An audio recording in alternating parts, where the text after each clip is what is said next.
Ashamaa harka fuuni daawwattootaa fi dhaggeeffattoota keenya nagaan keenya kabajaa fi jaalala bakka jirtan maratti nagaa qabu jecha oduuwwan wayitaawoo yeroo kanaaf qindeeffame isinitti himna. Dursaa oduuwwan ijoo.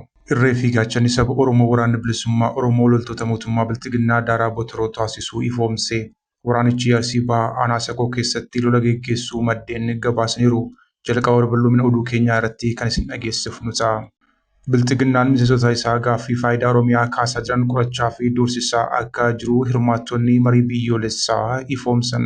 Dhimmoota dantaa Oromiyaa Bilxiginnaan mariif dhiyeessee kan akka Finfinnee irratti hirmaattonni Oromiyaa dura dhaabbachuun falmii guddaa dhageessisaa akka jiran dhagahameera. Bal'ina isaa qabanneerraa isinis ni dhageessu. Abukaatoo Obbo Taayyee Danda'a fi namoota siyaasaa biroo kan ta'an Obbo Abarraa Nuguu hidhamuun dhagahame. Bilxiginnaan namoota sirna isaa qeeqan qofa osoo hin taane kanneen olaantummaa seeraa akka kabajamuuf hojjetan illee hidhaa jiraachuu maddeen himaniiru. Gabaasa bal'aa qabanneerraa ni balballoomsina.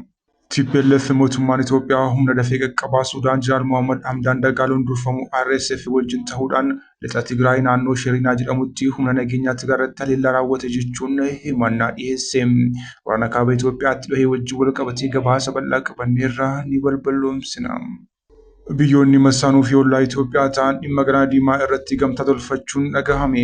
Gamtaa kana keessatti Afrikaa irraa Eertiraa fi Somaaliyaa dabalatee biyyoonni 5 ni argamu. Kun ammoo akeeka Itoophiyaan hulaa galaanaa argachuuf taasistu fashaleessuu akka danda'u himamaa jira. Dhimma kanarrattis gabaasni bal'aan qophaa'eera isin biraan geenya. Sibbanaa haleellaa haaraa Iraan irratti raawwachuuf karoora qabatee haquu kan ibsee Doonaald Tiraamp marii haaraan Iraan wajjin wixataa har'aa eegaluu akka danda'u yaada dhiyeesse. Balaa waraanni qabu arganiiru amma karaa mariitiin itti dhiyaachaa jirra. Mariin kun har'a waaree booda eegala jedhee Doonaald Tiraamp. Kanas ni balballoomsina. Odeeffannoo wayitaawaa Impaayera Itoophiyaa fi Oromiyaa keessaa argachuudhaaf toora YouTube chaanalii kanaa sabiskiraayib, laayik, sheer taasisaa jechaan gara bal'ina oduun qopheeffannetti isin dabarsa. Irree fi gaachanni saba Oromoo waraanni bilisummaa Oromoo loltoota mootummaa Bilxiginnaa daaraa Botoroo taasisuu ifoomse. Waraanichi Arsii Bahaa Aanaa Sakoo keessatti lola geggeessuu maddeen gabaasaniiru. Waraanni bilisummaa Oromoo zoonii kibba bahaa Oromiyaa tarkaanfii gaafa gayya tokko bara 2026 godina Arsii Bahaa Aanaa Sakoo ganda karra duubaa iddoo addaa Aliibaar jedhamu keessatti fudhateen loltoota Bilxiginnaa 3 battalatti ajjeesuudhaan tokko madoon adabee injifannoo culuqaa galmeessira. Gama meeshaatiin ammoo qawwee duubatti hafaa 3 dabalatee meeshaalee waraanaa garaagaraa irraa hiikkachuun dantaa qabsoo bilisummaa Oromootiif galii taasiseera. Bifuma wal fakkaatuun irree fi gaachanni saba Oromoo waraanni bilisummaa Oromoo zoonii lixaa Hundee Qeellam Wallaggaa Aanaa Sadii Caaqaa ganda Koomboo jedhamutti waraana Bilxiginnaa haleeluudhaan injifannoo boonsaa argachuun ifoomeera. Tarkaanfii boboon godinaalee kanneen lamaanitti fudhatee ilaalchisee hanga oduun kun qindaa'etti gama mootummaa Bilxiginnaatiin wanti jedhamee hin jiru. Bilxiginnaan miseensota isaa gaaffii faayidaa Oromiyaa kaasaa jiran qorachaa fi doorsisaa akka jiru hirmaattonni marii biyyoolessaa himan. Dhimmoota dantaa Oromiyaa Bilxiginnaan mariif dhiyeessee kan akka Finfinnee irratti hirmaattonni Oromiyaa dura dhaabbachuun falmii guddaa geggeessaa akka jirantu dhagahame. Maddeen marii biyyoolessaa yaada kennan ejjennoo Finfinnee Oromiyaa jalaa baasuun naannoo of dandeessee gochuu qabatee mariitti kan seene paartichi miseensota isaa ejjennoo isa dura dhaabbatan ajandaa paartii dhiiftanii ajandaa uummataa leellistu jechuudhaan qorachaa jiraachuu himan. Waajjira Bilxiginnaa Oromiyaatti walitti qabee doorsisaa jiras jedhan. Dhimmoota magaalota lamaanii fi dantaa Oromoo fi Oromiyaa irratti hirmaattonni Oromiyaa ejjennoo wal fakkaataan mormii ijibbaachisaa gochaa akka jirantu ifoome. Nuti faayidaa uummataa gurguruuf asiin dhufnee yoo gurguruu feetan bakka nuti jirratti gurguruun uummata beeksisuu dandeessu jechuun kan falmaa jiran hirmaattonni Oromiyaa ejjennoo paartichaa tasa akka hin fudhanne ejjennoo cimaan mormaa akka jirantu dhagahamaa jira. Dhimma dantaa addaa Oromiyaa Finfinnee irraa qabdu kan irri kaa'ee fi abbummaa Finfinnee irratti uummanni alaa mormii cimaa bakka dhageessaa jirutti sababni faallaa uummata dhaabbannee haqa Oromiyaa gurguruuf tokkollee hin jirus jedhan. Marii kanarratti dhimmoota Oromoo fi Oromiyaa irratti hirmaattonni Oromiyaa lakkoofsa gadi aanaa ta'anis yaada paartichi dantaa uummata naannichaa dabarsee kennuuf karoorse tokkummaadhaan akka mormaa jirantu ifoome. Waltajjii marii biyyoolessaa kanarratti ajandaawwan siyaasaa gurguddoon hedduun dhimma Oromiyaa lallataa irratti dhiyaatan. Kana kan hubatan hirmaattonni Oromiyaa marichi marii biyyoolessaa osoo hin taane kora Oromiyaa qoqqoodachuu yookiin qircachuu fakkaatas jedhaniiru. Dantaa Oromoo fi Oromiyaa dabarsanii kennuun umurii sirnichaa akka gabaabsu rogeeyyiin Oromoo biyya keessaa fi biyya alaa jiran kallattii garaagaraatiin ibsuu irratti argamu. Dubbiin Finfinnee fi Dirree Dhawaa akkasumas Oromiyaa guddittiin uummata Oromootiif sara diimaa tufamuu hin qabne jechuun xiinxaltoonni siyaasaa himaa jiru. Wayyaaniin har'a haala hammaataa keessa jirtu kun sara diimaa kana tuquutti fincila uummata Oromootiin aangoo irraa qaarifamuus yaadachiisu. Wayyaaniinis bara sanaa akkuma kana baankii fi taankii abdattee uummata Oromoo humnaan ukkaamsuuf socho'aa akka turtellee yaadachiisu. Wayyaanee gaafa sana taankii fi baankiin hin baraarree kan jedhan xiinxaltoonni fincilli uummata Oromoo keessatti ga'u hundee mootummaa sochoosee buqqisuuf humna akka qabullee himaniiru. Abukaatoo Obbo Taayyee Danda'a fi namoota siyaasaa biroo kan ta'an Obbo Birhaanuu Nugguus jedhamuun dhagahame. Bilchiginnaan namoota sirna isaa qeeqan qofaa osoo hin taane kanneen olaantummaan seeraa akka kabajamuuf hojjetanillee hidhaa jira jechuunis maddeen himaniiru. Gabaasni arganne akka ifoomsutti gaafa adoolessa 27/2013 akka lakkoofsa Habashaatti Obbo Birhaanuu Nugguus qaamolee uffata poolisii federaalaa uffatanii mana isaaniitti fuudhamuun akka hidhaman maddeen yaadachiisaniiru. Obbo Birhaanuu Nugguus kanaan duras namoota siyaasaaf abukaatoo dhaabbate jedhamuun mana hidhaa Awwaash Arbaa keessatti darramaatu ni beekama. Bilchiginnaan dhiyeenya kana hidhamtoonni siyaasaa xalayaa dhiifama barreeffatanii ayyaana bara haaraa dhufaa jirutti akka gadhiifamaniif kanneen gaaffii dhiyeesseef keessatti qondaallee bilchiginnaa duraanii Obbo Taayyee Danda'a akka hin argamne torban darbe keessa gabaafamee ture. TPLF mootummaan Itoophiyaa humna dafee qaqqabaa Sudaan Jeneraal Mohammad Hamdaan Dagaaloon durfamu RSF wajjin ta'uun lixa Tigraay naannoo Sherinaa jedhamutti humna nageenyaa Tigraay irratti haleellaa raawwate jechuudhaan himannaa dhiyeesse. RSF humna waraanaa Sudaan Jeneraal Abdul Fattah Alburhaaniin durfamu wajjin waraanaa jira. Garuu naannoo daangaa Sudaanii fi Itoophiyaa walitti bu'iinsi itti ka'ee jedhamee kana qabatee kan jiru humna waraanaa Sudaan akka ta'etu himama. Kanaaf humni RSF naannichaa jiraachuu kan mirkaneesse gama RSFnis ta'ee mootummaa Itoophiyaatiin hanga ammaatti ibsi kennamee hin jiru.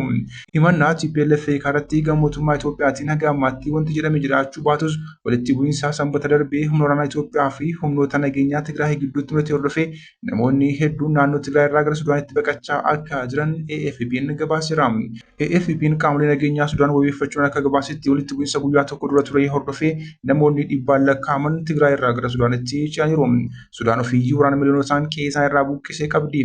Garuu yeroo waraana kaaba Itoophiyaa waggaa lamaaf ture sana kumaatamni Tigraay irraa baqachuudhaan naannoo Gaadarii fi Kasalaa keessa buufatanii turan. Ibsi TPLF har'a ganama baase ammoo humna waraanaa Itoophiyaa haleellaa qilleensarraa fi humna lafoon ganama barii irraa jalqabuun hanga waaree boodaatti humna nageenyaa keenya irratti raawwatee jedhe. Humni nageenyaa Tigraay aarsaa wareegamtoota keenyaa kabaja hin dhoowwanne haleellichaa haala gaariin ofirraa qolateeras jedhe TPLF ibsa baase kanaan. Mootummaan Itoophiyaa waa'ee walitti bu'iinsa kanaa ibsa kenne hin qabu. Garuu TPLF gootummaan ofirraa qolanne jechuudhaan ibsa baaseera. Biyyoonni masaanuu fi ollaa Itoophiyaa ta'an dhimma Galaana Diimaa irratti gamtaa tolfachuun nagahame.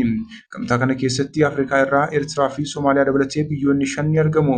Kun ammoo akeeka Itoophiyaan ulaa galaanaa argachuuf taasistuu fashaleessuu akka danda'utu himamaa jira. Masirii, Sudaan, Jibuutii, Eertiraa fi Somaaliyaan tumsa waraanaa Galaana Diimaa fi galoo galaanaa Eden kan Saawud Arabiyaan durfamu ijaarratan. Saawud Arabiyaan gamtaa waraana galaanaa biyyoota hedduu haaraa Galaana Diimaa fi galoo galaanaa Eden irratti argaman 8 hammatu gurmeessaa jirti.